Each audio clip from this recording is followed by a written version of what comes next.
roman. Et puis après, c'est très ambigu cette histoire de stéréotypes ou de caricature, parce qu'en fait la caricature est aussi un art qui permet de dire, bah voilà, un personnage qui va être un petit peu trop drôle, un petit peu trop jaloux, etc.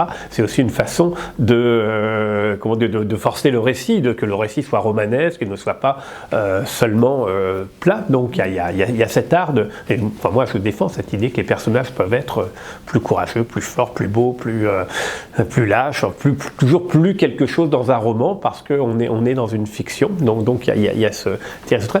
Et puis il y a une dernière chose, c'est que les personnages peuvent être aussi remplir des fonctions sociologiques. C'est-à-dire que moi j'aime bien aussi que mes personnages, si c'est un personnage pauvre, effectivement, il va représenter une catégorie. Et donc en sociologie on appelle ça des idéotypes, c'est-à-dire qu'on va prendre des catégories, on va faire rentrer quelque part les gens dans des cases qui sont des typologies, mais qui permettent finalement de simplifier la réalité. Et c'est vrai que souvent les personnages dans les romans, pour moi, doivent être aussi des idéotypes. C'est qu'à un moment donné, si vous voulez faire comprendre, je ne sais pas, qu'il y a, comme dans Un avion sans aile, qu'il y a une famille riche, une famille pauvre, à un moment donné, vous devez quand même caractériser ces personnages